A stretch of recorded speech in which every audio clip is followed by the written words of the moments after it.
New York is the city that never sleeps, and neither does Sal Licata. From Flushing in the Bronx to the Meadowlands in MSG, Sal sounds off on the biggest sports news of the day. Welcome to WFAN Daily with Sal Licata.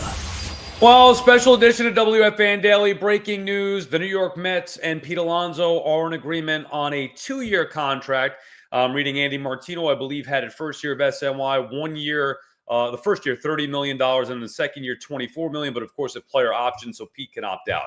All right, so let's break it all down. And first of all, I'm just thankful that it's over so people could stop asking and talking about, are they bringing Pete back? What's going on with Pete? I mean, really, after they signed Juan Soto, that's all anybody wanted to talk about. Yeah, that's great they got Soto, but what's next as far as Pete Alonso goes? So Pete is back, and you kind of felt that this was going to happen for a while, especially since Amazing Day, because prior to Amazing Day, you had the Mets and Pete, and it seemed like a foregone conclusion by many people in the know. But then the Mets said they believed Pete was signing elsewhere, meaning they gave their best offer. Pete declined it, and the Mets really had no choice but to try to move on to their plan B without him, Winker, A.J. Minter.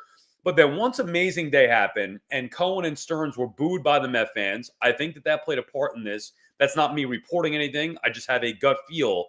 And then Cohen's response with the transparency and honesty of how frustrating this situation was and exhausting in his own words, that you felt like, okay, he's opening the door again to revisit with Pete. That combined with the fact that Pete really didn't have any other good options. It seemed Toronto was the best spot. Evan was talking about it, saying that Pete's wife maybe didn't want to go to Toronto. And the Toronto stuff was Pete's talking to the Blue Jays and he's on the 10-yard line. And that never got anywhere. So they must have fumbled on the 10-yard line or turned it over, whatever, which leads Pete back to the Mets. And now here we are.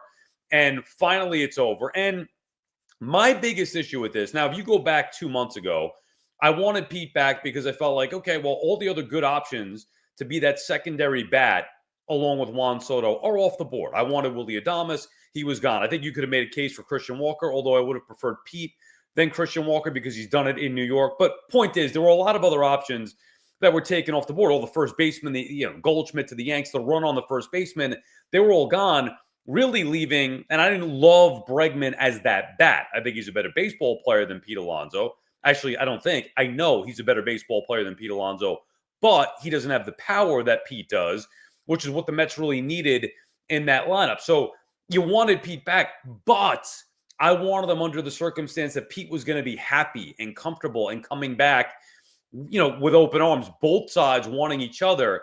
And I didn't think that was possible at this particular point. Now, this deal would show me, I was reading another report, Heyman, I guess, has it, as the reports now are coming fast and furious, where there was a 3-year option on the table. And we kind of knew that because one of the deals that Pete turned down prior was 3 years, and I think it was $70 million, could have been 90 with incentives or deferrals, whatever it may be.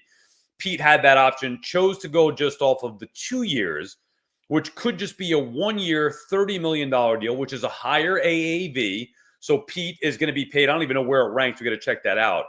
Much more tomorrow on BT and Sal on the Fan at 10 a.m. and then SNY Baseball Night in New York. Actually, probably doing Baseball Night in New York coming up in a little bit. Not Baseball Night in New York, SNY. I may have to go now.